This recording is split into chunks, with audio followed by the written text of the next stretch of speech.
I had to get 150 peer-reviewed academic journals to just read, to just, understand that field.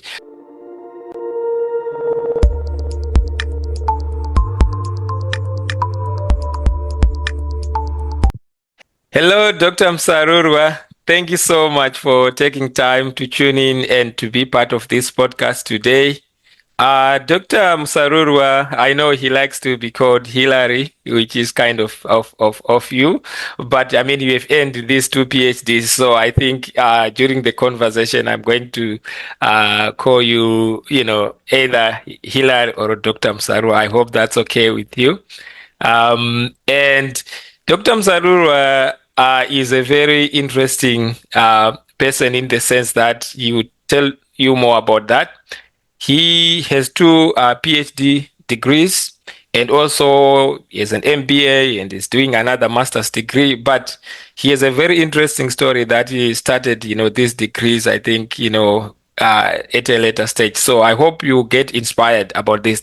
We also talk about personal finance, investing, and hopefully you can get to have some, insights into Dr. Msarurwa's, illustrious career journey. Dr. Msarurwa, welcome and thank you so much for coming to this podcast. And do you care to share with us who Hillary or Dr. Msarurwa is? Thank you very much, Isaac, for hosting me on this podcast. Uh, I think I can start by saying that I'm a native of Zimbabwe. I'm a Zimbabwean born citizen, now an expert to the global world where I'm working outside of my country of birth. Yeah, like you rightfully said, I took an interesting journey into academia. I Mm-hmm. think the journey, what might make it a bit interesting is the fact that whilst I have two PhDs and also working on getting a second master's, I don't have an undergrad degree.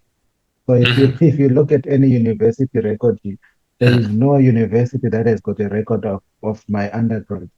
I got into university pretty much as a mature student Mm-hmm. in my late 30s.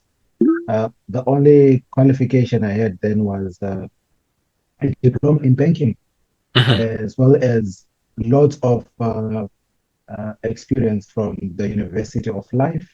And I Mm-hmm. think that experiential learning managed to open doors for me to get Mm-hmm. into university and be accepted Mm-hmm. for a master's. I must hasten to correct the fact that I don't have an MBA, but I have an MPhil in inclusive innovations, which Mm-hmm. was the first master's that I got from the graduate school of the UCT Graduate School of Business in Cape Town. Mm-hmm. They offered me a place to do a master's without the undergrad, like I said, and I think what drove that desire for them to accept me was the fact that I was looking at innovating financial services for marginalized young Mm-hmm. people. And it is this idea and this concept that I brought into to the program where they were also looking for social innovators whom they wanted to work with. So that's Mm-hmm. how I got into this academic journey and fell in love with social entrepreneurship and financial inclusion and financial literacy, Mm-hmm. more so targeting marginalized groups or young people. And then from there, I got into a doctorate in peace studies.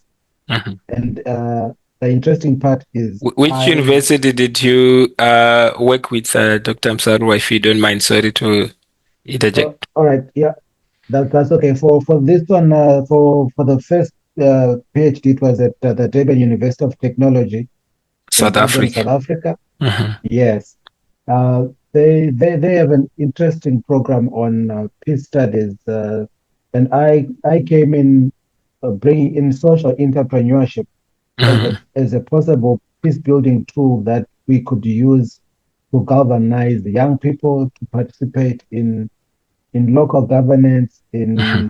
in promoting sustainable peace. And this study, I undertook it just before the 2018 general elections in Zimbabwe. It was Okay. also trying to explore ways of how we can promote uh, peaceful engagement, non-violent engagement, Mhm. and community building using social entrepreneurship as a tool to bring people together.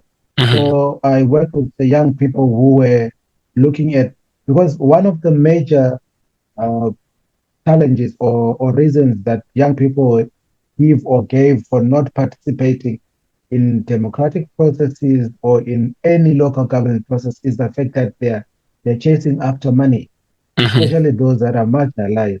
So Okay. one would say, okay, if I'm going to spend an hour or 3 hours at this gathering, at this meeting, that's money for gone.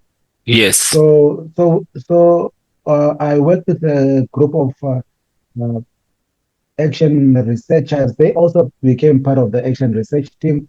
Young Mhm. people who were mobilized to then look and say, okay, what if we identify some of the social issues or the challenges that the community is facing, and we Mhm. explore ways of making money out of them. So that's the social enterprise Mhm. part. And at the same time, we use these as avenues to mobilize young people to come together and participate. So whilst they were doing community cleanup, whilst they were trying to work on waste management or trying to address period poverty, they were Mhm. also then engaging with their peers and exchanging issues, discussing issues around uh, youth participation, and Mhm. that's how that research went. Because there are some key issues that were learned there, Mhm. which helped in ensuring that young people self-organize. And then I also then moved to do my second PhD in management Mhm. at the Heriot University in Scotland. Mhm. And in that particular project, I was looking at how we can improve the financial capability of university students Mhm. uh, using transformative service research and trying to look at how we can co-design interventions that bring about societal outcomes. And Chime in there. go ahead. I'm going to give you an opportunity to, share a little bit more about your work, but I wanted to kind of like steer our conversation, Dr. Msarurwa, towards like why did you find it worth doing PhDs? And of course, I appreciate the value of education because like one, two PhDs, and why is there anything that you would say, oh, this really sparked me to do that? And it's a good thing. I don't want it to come across as if I'm against people acquiring qualifications, for sure. Thank you for tuning in to this podcast. Only 31% of the people who tune in to watch this podcast, they are subscribed. So I want to encourage you to please subscribe so that this content can reach far and wide. Thank you again, and may the markets be with you. I think for me it was where, a situation where when I did my MPhil, Mhm. I just fell in love with research, more Yeah. so research where you are trying to look for solutions. Yes. Because you see there like you rightfully put, there are different reasons or different motivations as Yes. to why people get into a PhD. For Yes. some, it's the title. Yes. For others, it's trying to find solutions. So I Yes. found that academia provided an opportunity for me to be skilled as a social scientist and Mm. as a ideator around solutions. So that's when I then got into the first PhD, and it was also trying to say, okay, so I also wanted to find out how far I could push myself. Yes. So it so happened that whilst I was doing my first PhD, I'd always wanted to get into business management or business research. Mm. And at around that same time, an opportunity to apply for the PhD in Scotland arose, and I submitted Yeah. my idea for the project. They wanted someone who had some microfinance understanding Background. because they wanted to work on how credit unions or yeah, which are more or less microfinance institutions could help also support students. So that's Hmm. how I came in. But I think it was more of a drive to try and explore ways of Hmm. finding solutions Yes. for marginalized groups. And Yes. and I must say that the experience between the South African and the UK PhD Hmm. was quite different. Yes. Because I think I In what found ways? uh, the UK PhD is a bit challenging Hmm. because Yeah. you have to really understand and know what you have been working on and what you've been researching on. Because Mm. at the end of it, for you to be passed, Yeah. you go through a viva. And in Yes. the viva, you have to defend your research.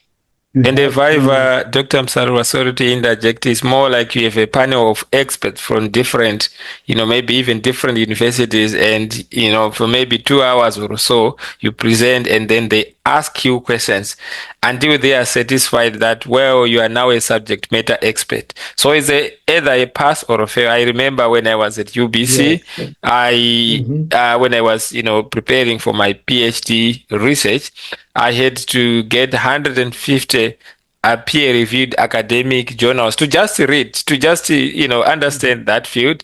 But later on, after I completed my coursework, I passed, but I then decided, like, you know what, I don't want to go the academic route. Then I then transferred into a second master's program. So I definitely understand, and a lot of people, some people fail, like in every part. So that's very interesting. I was going to mention that Dr. Msarwa and I, we have a very interesting relationship. And I like to give credit people who, support me through life. He is the one person who wrote me a recommendation letter when I was, applying to the University of British Columbia for my first master's degree. And he is also one person that, from time to time, when I see opportunities, sometimes he quietly shares. Like, Isaac, if you thought about this, something that I find very interesting, because sometimes, in life, you find those people who find joy in seeing other people succeeding in life. So I just wanted to put it out there, and thank you so much for that, Dr. Msaruru. I know And you. Yeah, please go ahead. Sure. if I can comment on that, I think that's also one reason why we exist. I mean, to Yes. support and help each other. And at times people might not be able to provide financial support, Yes. but they could just do one small act that opens doors for you. So I've had people who've opened doors for me, Yes. and like I said, I got to my first master's without an undergrad, but Yes. someone sitting in that panel of reviewers was like, Hmm. okay, we need to get this guy on board, and I Yes. got in with a scholarship. So it Yes. was Full a fully scholarship. paid full scholarship. And lo and behold, whilst once I started my master's, Yes. one of the coordinators for the program spoke to colleagues at the Canon Collins Trust, and Yes. they shared my story, and the CEO then was like, no, we find this guy's story interesting. We would want Yes. to support him. So I got a Canon Collins scholarship without having applied for it. Yes. So all these experiences uh, uh, cultivated a paid forward spirit in me. So I Yeah. would always want to pay it forward to the next Yes. person. If there's an opportunity to support, then yes, we will support, because some Yeah. people just need someone to hold their hand and open a door for them, and everything goes on well. Yeah, and we had actually worked, together in Zimbabwe when I was in Zimbabwe in the non-profit sector, and we also met for the leadership development program. That really kind of like shaped my worldview and also about the possibilities out there. That was through an organization called Civic Education Network Trust. So that was very interesting. Now, I know at some point, Dr. Msarurwa, you were very much involved, in activism in Zimbabwe, but now I see you seem to have gone quiet, and also you have been, more, publishing work and stuff like that. Do you want to share a little bit more about the very interesting work that you do? I know you work internationally. What kind of work? What is a typical day like for you? Well, I think once one is an activist, Yes, you'll never stop being an yes, activist. yes. So I believe I'm a social justice activist. If Mhm, you want to track most of my posts on social media, mhm. they are more like rants against the system that perpetuates structural violence. Okay. So there is some activism that is happening. Mhm, I still believe I, regardless of the fortunes that have come my way, mhm, I still have a calling to speak for the marginalized, to speak for those who are not getting the opportunities. Because mhm, some of these opportunities, especially when you come outside of Africa or outside of Zimbabwe, you mhm. get to see that there are some basic things that we should be making noise about.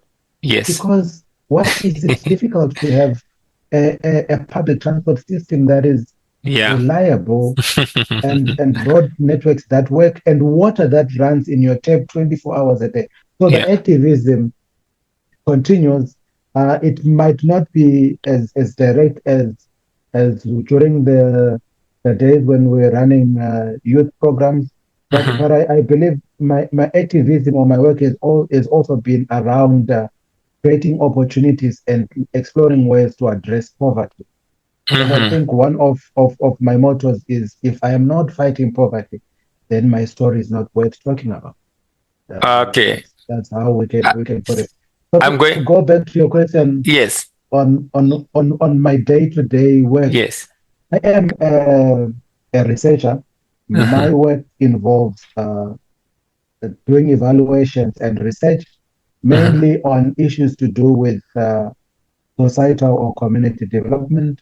mhm, So I do design or develop evaluations for programs. mhm, Right now, I'm switching over. I'm transitioning from an organization where we're working with young people across the world and mhm, providing financial education, social and financial education. mhm, And I was in charge of the department that evaluated or that led evaluations on the impact of these social and financial education programs mhm. across the globe.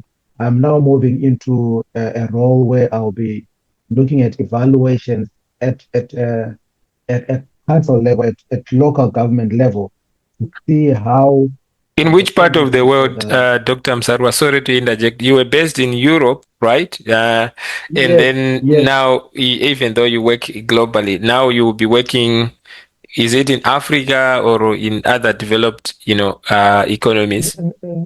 No, I'll be working in a developed economy. Mhm. I'll be working Okay. in the UK.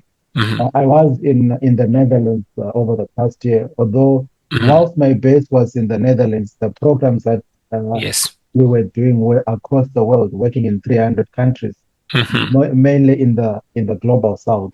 mhm, But whilst I'm transitioning to this post where I'll be working with the local council and trying to explore ways of how best can we provide service that has got a social impact that also ensures that those who are receiving this service from the council uh, get value for money, and it is also research based. So it will be mhm. also looking at evaluations and how Yes. best we can ideate around this. So I'm also a transformative service research expert in the sense that I tend to focus on systems thinking and service core design.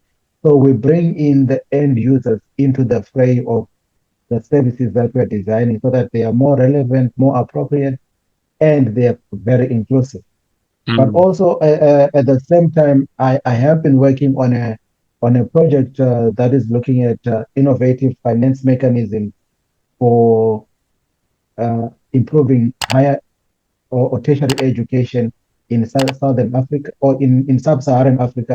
Mhm. So I'm also researching on that to say, okay, so how can we bring in development finance to ensure that those from marginalized backgrounds have access to higher and tertiary education.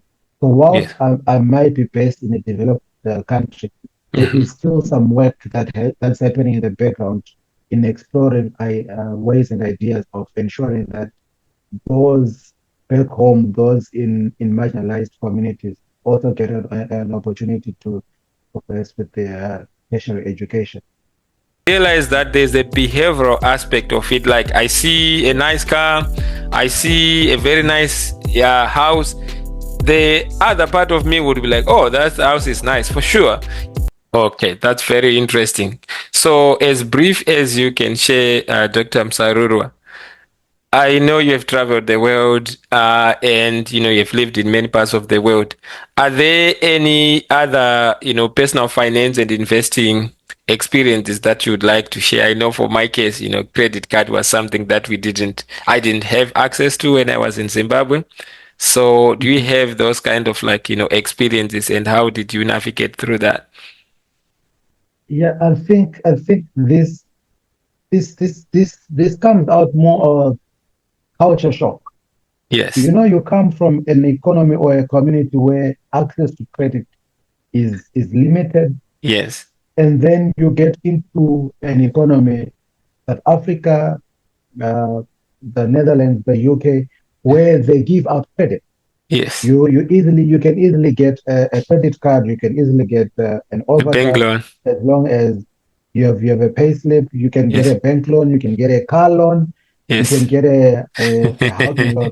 So I want to speak on that Sure. because it brings out an aspect of personal finance services that Hmm. maybe we tend to neglect. The Yes. one of financial literacy or financial education. Yes. Uh, so we have a situation where you are not aware of all these services, and Yes. lo and behold, you jump in and you accrue a lot of debt. Hmm. I think one of the first mistakes that I made a few years ago is uh, uh, when I moved into South Africa, I qualified to get a car loan, and I got a Haval H6. Very happy. Yes. Then when it came to the repayments now, Yes. Yeah. Yeah. the first few months it was okay, but later on, I think when I think the research that I was working on, that income had stopped coming, and I was now just supporting or financing myself with one source of income. Hmm. I struggled with the repayments. Yes. I had to be realistic and trim, Yeah. retain the car, Mm. and got something smaller. So Hmm. that's a lesson That that was a learning people moment. should get. Yes, Hmm. you might find yourself in a lot of debt because it's being thrown at you, and maybe you at that moment you afford it, but later on you might struggle, and you might need to give yourself a haircut and get services or products that you afford so that you don't strain yourself financially. This is a situation where, because of limited financial literacy or financial education, Yeah. we are not aware of these products. We are not aware of how much Hmm. they're going to cost us. We Yes. just You take didn't and run the take and numbers. take. You didn't run the Yes, we numbers, don't and run the numbers. also maybe look You, at other, contingencies to say, what if this income stream drops? Because I mhm, sorry to interject there.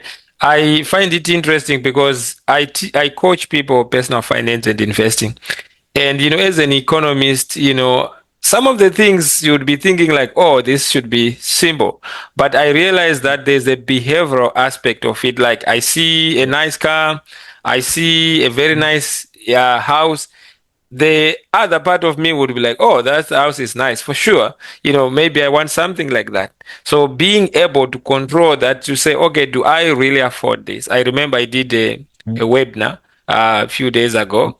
And what we were doing with my colleague, Coach Blooming, was we are basically running numbers to say, if you buy a house at this price for this budget versus, renting, in some cases, it makes sense to rent a house than to buy, to get into a mortgage, because what you are basically doing, and I'm not saying it's bad to get into a mortgage, but to get something that you can afford. So I'm glad that you were gracious enough to say, look, I made a mistake.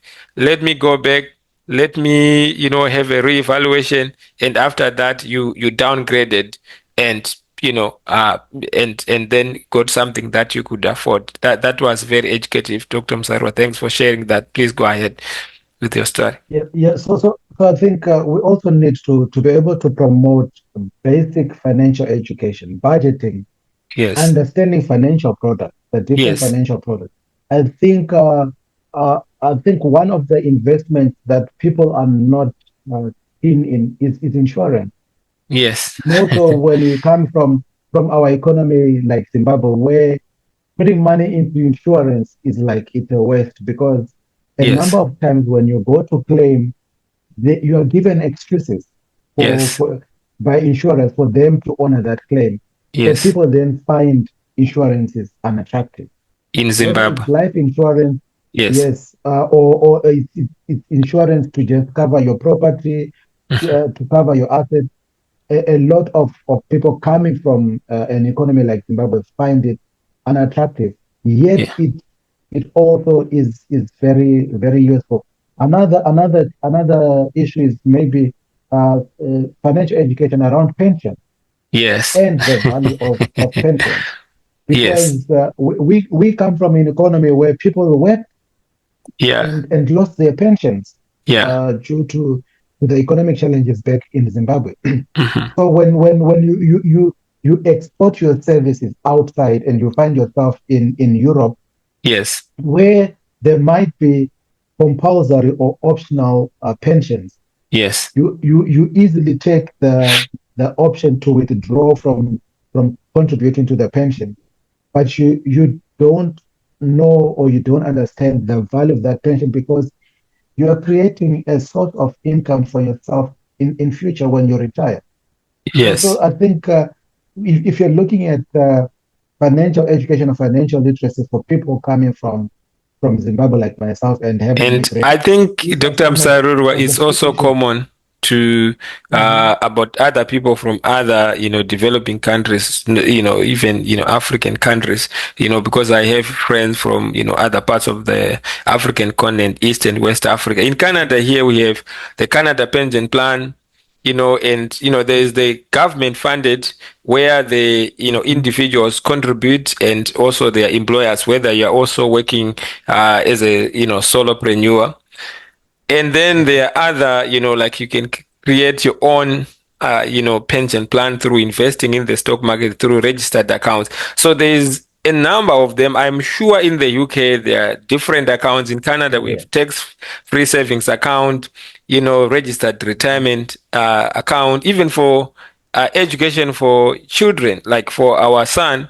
Here Yes. we have the registered education savings plan.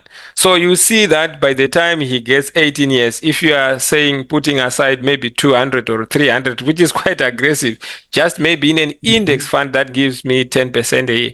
By the time the child gets to 18 years, you don't get in a situation where you say, I'm thinking about money. I want a situation where if my son says, Dad, I want to go to study in Australia, I want to go to Harvard, the conversation should never be about, I don't have the money. right? It should be, okay, do you think this is good for you? Why do you want to choose, this, kind of having that conversation. So I think that's something that is very important that you bring there, Dr. Musarurwa. And again, I have conversation with people. Sometimes you mentioned issue of insurance. People then go fundraise. I'm like, insurance, it costs maybe like $20, $30, which is more like a Yeah. breakfast. You could skip Hmm. breakfast, or I know. maybe going out for dinner or something, right? Hmm. And, make sure that you have save it, in terms of your Yeah. family, in terms of if something happens, right? So I think that's something that is very, very important. I'm glad you are talking about financial inclusion and having this in mind. And I hope, we speak about these realities because, I think it's important. Because at some point we'll get to a point where we can retire. For me, retirement is just being at a point where my financial cash flows, can take care of my living expenses, right? Hmm. Hmm. It could be now in when I'm maybe 20 years or 40 years, right? But the idea that retirement for most people is like 70 years. I mean, I'm not saying it's bad, but I think the point is it's important to be deliberate about, setting aside money Yes. for that or taking advantage of those vehicles. Okay, that's interesting. So, That's what are very your true. views about mortgages and your experiences, if you don't mind sharing? And again, this is Well, not financial or investment advice. It's just, yeah. conversation that we are having and sharing experiences. My experience with South Africa mortgages is Mm-hmm. you can get into the mortgage market. You need to put together a deposit of, say, 10%. And that deposit, you can also get a bank loan towards your deposit. Mm-hmm.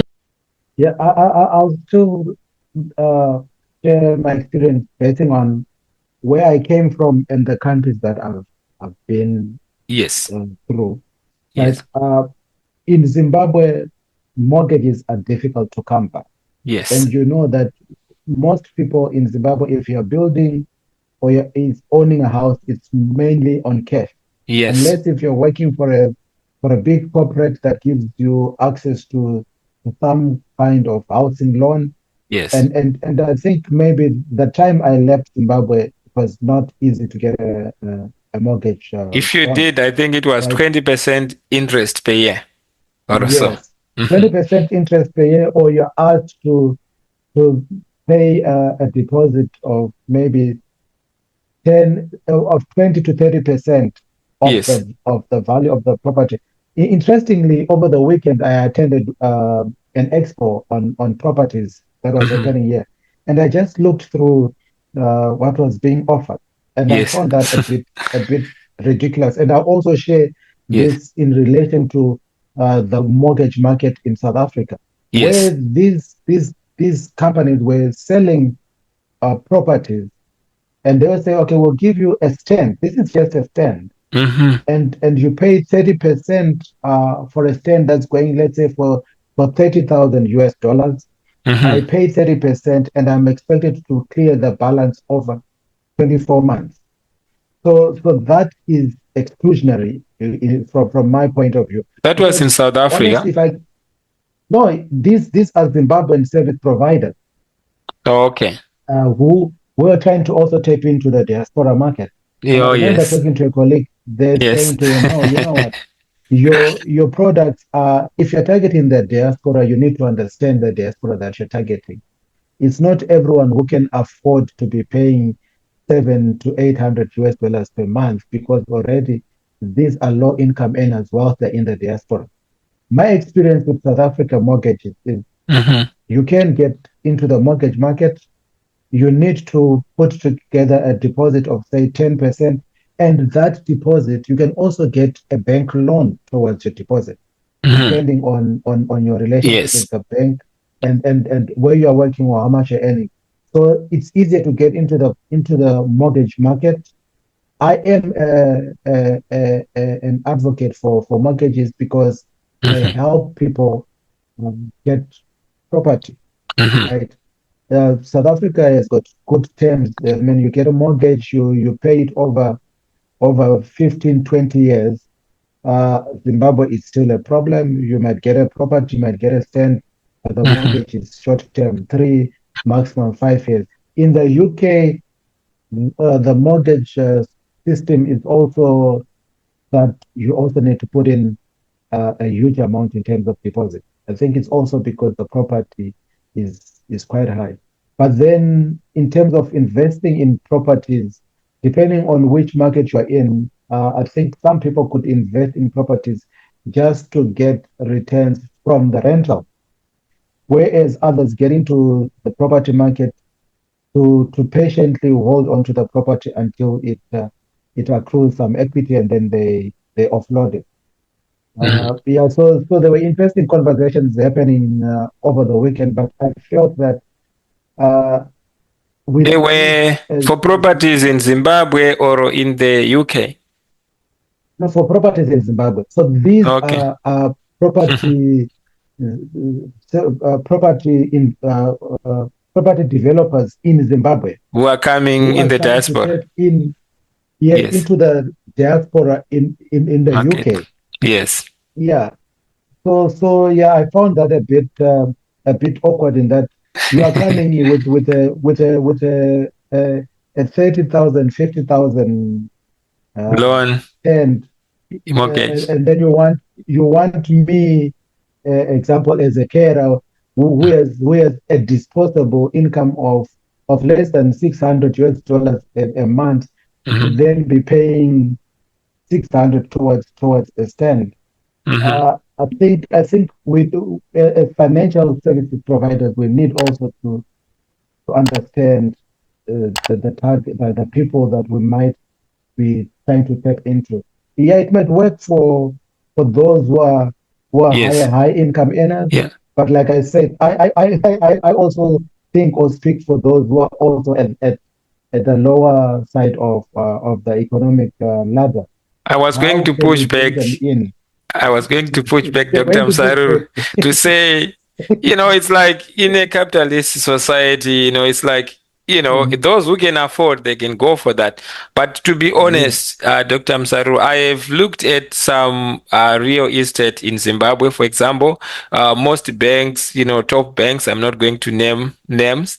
And Mhm. I was looking at the calculations, the interest they are talking of, almost I think 17 to 20% per year. So think of it this way: if I invest money in the S&P Mhm. 500, I can get probably 10%, right? And I'm just, Mhm. let's say I wanted to invest, to buy a stand for 30,000. So I put 30,000 in the S&P 500. I'm getting Mhm. 10%. In other words, I'm getting that 10%. And usually over the past 100 years, the S&P 500, it has returned at least 10% excluding dividends, 10%. right? So if I Mhm. consistently Mhm. do that, so for me, I like to run the numbers to say, okay, does it really make sense? And then if you look at the size, if you look at the terms and conditions to say, okay, you have to pay this in 5 years, right? I mean, Mhm. maybe it works for other people, but I just find that the property prices in Zimbabwe, they are quite expensive. So They're quite I, expensive, that's but true. a lot of people, of course, it's their choice. They usually fall for that, to say this idea that I'm psychologically attached to Zimbabwe. And I don't mean this in a bad way. You just buy Mhm. something regardless of, whether it's expensive or so, just because you want a house. So the way that I look at it is like, well, I can invest the money here, maybe 20, 30 years. I get 10% per year easily. In fact, I've been getting almost 20% in some of my portfolios, right? Compounded per year. And maybe at some point, if I then decide to go there, I can sell the shares, right? Let's say I have, 50,000, 100,000, and then I can then go on the ground, make sure that I procure everything that is needed. If it means 6 months, I then build the house and just make sure that I'm there to avoid a situation where probably, some builders and other contractors may actually, Yeah. steal some stuff. So that's another way, Mhm. but it Mhm. may not work for everyone. But I found Yeah. it very important to run the numbers. So I'm glad you are sharing those experiences. Thank you so much. Now, as we come to, to wrap up in a little bit, I wanted to know, I know you've been doing some philanthropy work, Dr. Musarurwa, where you've been paying some school fees for, for some disadvantaged kids. Do you want to, as brief as you can, to share, or maybe if you have a link, or if you have a website, so that maybe probably if people want to chip in to your cause, they can do that, because I follow you quite closely on social media. Yeah, thank you very much. Unfortunately, there is no link. So Mhm, how we've been doing it is mhm, I've been working with a colleague from Zimbabwe. mhm, She is the one who has been or who had been identifying these kids mhm, from different backgrounds.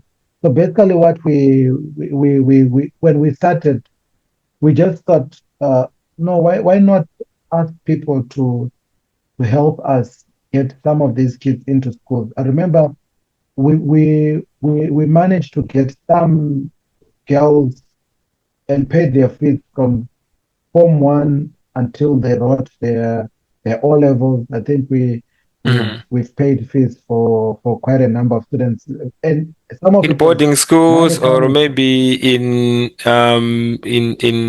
what we call these upper tops, like that apart are, of yeah. it was mixed. Okay. So we had I think four students who were in some boarding schools, mission schools, Hmm. and personally paid their fees and education from Form 1 until they wrote their O levels. Hmm. But one thing that I've made sure is, yes, they get to know that someone is paying their fees, and if we get colleagues who come in and chip in, but I've never gotten them to say, okay, you need to meet me, you need to know who I Yes. am, but Yes. they need to know that someone has supported them through their journey, Hmm. and that's how it should be. Yes. So we still do this, but although now at a reduced scale, because I think uh, colleagues, because we would ask individuals to chip in with money. So Hmm. even if it's $50, it's $100, $20 in a term. A term is 3 or 4 months, right? So that can get someone into school for that term. In a year, we are looking at maybe some students, depending on which schools they are, like you pointed out, the upper top, which are more of either schools in the rural areas or in some high density suburbs, with $20 or $50, someone can be Yes. covered for a whole year. So, Uh, eh, eh, the challenge is you find mhm, that there are students who are gifted, yes, but they fall, especially transitioning from grade 7 to Form secondary one. school, which is your Hmm. Form 1, and this is where we were trying to chip it. I am also working on a project where hopefully I should be able to set up a scholarship fund Yes, I that was going to helps ask you about that, to to support these say students. to say w- have you thought about coming up with a structure, proper structure, maybe just creating a trust, because that way, Mhm, for example, there are some people like me, I just want to do it anonymously, okay? I don't even mm, want mm, people to know that I've contributed this. So if you have a mm, structure and you then have a website and you provide reports to, funders, to say, okay, we mhm, got 10,000 or 2,000. These are the reports. I think that would be good for more transparent. And I'm not saying the way that you are doing it is bad, but I think it's easier for people to just see the results, the impact, as you do in your development work. So I think it's a very noble idea, because at the end of the day, there are some people who are disadvantaged, but at the end of the mhm. day, some people, they don't know where to, how to, Okay. put their money. Sometimes people give individuals money, and then that money just disappears into their pockets. So I think that's The very good thing interesting. for us So yeah. is we've always shared. Yes. So for anyone who's supported or who's given money, would share the reports from the students, because Hmm. we go to the schools, we check how the students are performing. So we would check how they're performing so that the person knows that, okay, what I've given, what I've supported, this is how the student The impact. is doing. So that impact, that report is given, and I think I'll take that idea further and formalize this so that Yes. we have a website or a platform where people can chip in and we support scholars back home. Yeah, that's a very noble idea. So, Dr. Msarurwa, another last question I think I probably wanted to ask. How has your experience been living abroad? Like, what are the highlights, or probably if you have gone through challenges that you may want to share, what can you Yeah, share? highlights. I think, well, we can say life is good. Life is better in Yeah, abroad than yes. in some. It's better in the sense of the income or the Predictability. yeah, the income that you're earning is the stability in terms of Mhm. your earnings, but it can also be brutal Yes. in the sense that you might find yourself in a working environment which is toxic, Mhm. which now affects your mental health. And Yes. if you don't have the right systems or the right support structures, like Mhm. friends, family, sport, exercise, mental health can get to you. The other Yes. thing also is the weather itself can be a contributing factor Mhm. towards mental health. Yes. So these are some of the things that people need to be aware. I don't want to run away from this. In some jurisdictions, there is overt and covert racism, Yes. where at times it's Systematic. so clear, it's or in other times it's systematic. You find yourself being excluded from uh, decisions, from promotions. So you also need to think about that when you want to go abroad. Can you sustain yourself and can you withstand all these pressures? In other jurisdictions, but we also a challenge of language. Yes. I was in the Netherlands. Whilst it's easier for colleagues there to switch into English, but you also find it difficult that Hmm. you need to listen to the announcements on public transport being made in Dutch. Ish. So you also need to, to, to, to teach yourself a new language as well, because in some jurisdictions, no, English is not a preferred language of communication. Other than that, I think those who want to venture into the diaspora, into the global world with their skills, it's good. One way one can do that is maybe get out through your studies, and then after Education. you've completed your education, you can then transition into an expert and provide your services in the global world. Any career insights that you'd like to share as well? Uh, yeah, people make the mistake of thinking that if you get a PhD, maybe you're only you're stuck in academia. Hmm. But there are a whole lot of opportunities, and I think a number of companies and organizations are also now realizing that uh, PhD holders can also be useful outside of academia. Yes. So there are people who just then restrict themselves to say, okay, maybe I'll stick into academia, but I think I would encourage people to get into social sciences Yes. if they love ideating and supporting people in the world. Hmm. Uh, Also, development finance is one area that's coming in, especially when we're looking at development finance towards transforming Africa and mobilizing resources from the global north into supporting South Africa. I think Can I push back there's there, a Dr. need. Msarurwa? Yes, People will say, you guys, you say, oh, go to school. But I know for my master's program that I did at UBC, the tuition fees on its own, it was 44,000 Canadian dollars, right? I think probably it's even more. You add the other living expenses. So you need for 1 year master's program, you need at least 100,000 Canadian. So you're talking about maybe 73,000 US US dollars. dollars. So how is that achievable for someone who may be, in a least developed country? Yeah, It's I not think the easy, other right? thing is it's not easy. It's Yes. not easy. My advice is to also scout around for scholarships. Hmm. There are a number of scholarship programs out there Yes. that you can get. One mistake I've seen a lot of people making is thinking that most scholarships you only get them on merit Yes. because maybe you've got 15 points or you've got 20 points or you've got a Flying run one. colors, Yes, but some distinctions. of them are not on that basis. They are also on the basis of what you can give back to society, what you can give back, how you can develop others, how you can contribute to the life of others. So you need to also search around for that.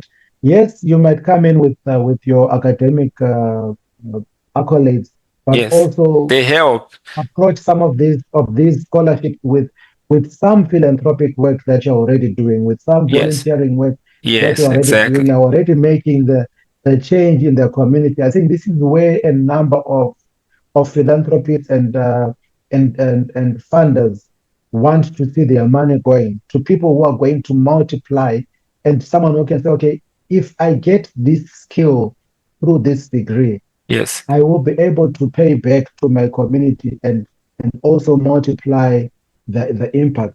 So this is also how one should approach some of these scholarships. So there are scholarships available, uh, but you need to put in The the work. work in doing the research. I You find need it to research. challenging, Dr. Msarurwa. Why? Sorry to interject, Sure. because in as much as Mm. I like to share these scholarship opportunities, a lot of people I've shared with, they say, "Oh, can you apply for me? Can you do this for me?" I'm like, I can't do that. Of course, I have, Yeah. limited time, but you must also Hmm. write your own story, right? You remember when you Exactly. wrote the recommendation for me when I Hmm. was coming to Canada to the University of British Columbia. I didn't say write my story for me. So I think at the end of the day, I will be bringing in some other, folks on the podcast to kind of like share insights on what to, to focus on when you are, doing, those scholarship applications. I hope it will be helpful because it's very important and yet it's life changing. Like what Nelson Mandela said, the late Nelson Mandela, he said, education can be a powerful tool. You can use it for the good to change the world, but some people can also, regrettably and sadly, use it to oppress other people. So, Yes. Dr. Mzarurwa, it's been a pleasure having you here on the show. I'm going to give you a chance to give a concluding or a parting shot to the audience. Thank you again. Yeah. Thank you very much, Isaac, for hosting me. I think my parting shot is we all have got a story to tell. Yes, So be able to tell your story because that story could inspire someone. It would also open doors for you. I think yes, this was my case. I had a story to tell, I had yes, a vision, yes, and that story and that vision opened doors for me. And this is also, I think, an approach that people should take when they're applying for these scholarships or yes, even for some of these education programs or even work. yes, Tell your story as it is. yes. It will open a door for you. Yes, I can't Thank you agree very much. more with you, Dr. Msarua, because you see Elon Musk, you see Jeff Bezos, all these guys, they sold their story to the public, and to the consumers, and people bought into their story. So you don't know who your story is going to inspire or who your story is going to move. So I think that's the biggest takeaway, that go for your story, share it, and, you know, be proud of it at the end of the day and chase your dreams. Thank you so much again. And for the audience, thank you so much for tuning in. Please leave comments if you have comments and questions to Dr. Msarurwa. I will leave, some contacts. I think I will put your LinkedIn profile so that probably if there are some people who may want to learn from your very illustrious academic career, and also even work in the philanthropy space can also reach out to you. Thank you so much for the privilege of your time, and may the markets be with you.